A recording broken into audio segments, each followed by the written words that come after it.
पवित्र बाइबल का वचन पढ़े और सुने जाने पर प्रभु यीशु मसीह आपको और आपके परिवार को आशीष दे।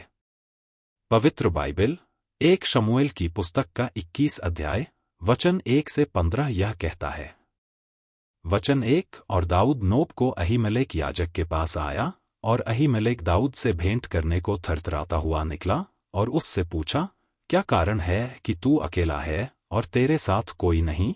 वचन 2 दाऊद ने अहीमेलेक याजक से कहा, राजा ने मुझे एक काम करने की आज्ञा देकर मुझसे कहा, जिस काम को मैं तुझे भेजता और जो आज्ञा मैं तुझे देता हूँ वह किसी पर प्रकट न होने पाए, और मैंने जवानों को फलाने स्थान पर जाने को समझाया है। वचन 3 अब तेरे हाथ में क्या है?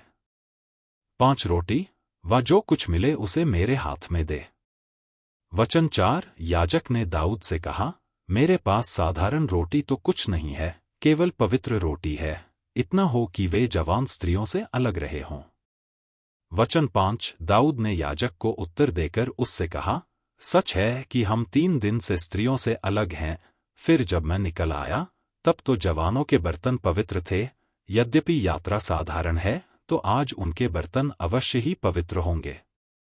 वचन 6 तब याजक ने उसको पवित्र रोटी दी, क्योंकि दूसरी रोटी वहां न थी, केवल भेंट की रोटी थी जो यहोवा के सम्मुख से उठाई गई थी, कि उसके उठा लेने के दिन गरम रोटी रखी जाए। वचन 7 उसी दिन वहां दोएग नाम शाऊल का एक कर्मचारी यहोवा के आगे रुका हुआ था, वह एदोमी और शाऊल के चरवाहों का मुखिया था। वचन 8 फिर दाऊद ने अहीमेलेक से पूछा, क्या यहां तेरे पास कोई भाला व तलवार नहीं है? क्योंकि मुझे राजा के काम की ऐसी जल्दी थी कि मैं न तो तलवार साथ लाया हूं और न अपना कोई हथियार ही लाया। वचन 9 याजक ने कहा, हाँ, पलिश्ती गोलियत जिसे तूने एला तराई में घात किया उसकी तलवार कपड़े में लपेटी हुई एपोद के पीछे धरी है, यदि तू उसे लेना चाहे तो ले ले, उसे छोड़ और कोई यहां नहीं है।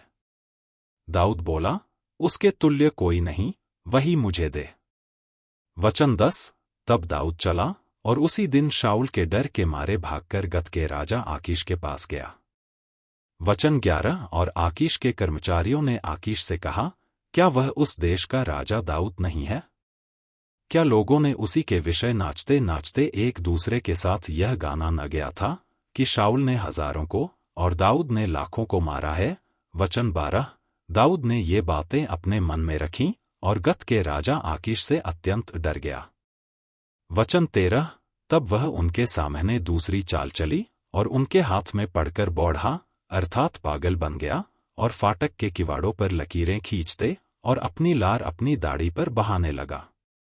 वचन 14 तब आकीश ने अपने कर्मचारियों से कहा, देखो, वह जन तो बावला है, तुम उसे मेरे पास क्यों लाए हो? वचन 15 क्या मेरे पास बावलों की कुछ घटी है कि तुम उसको मेरे सामने बावलापन करने के लिए लाए हो? क्या ऐसा जन मेरे भवन में आने पाएगा?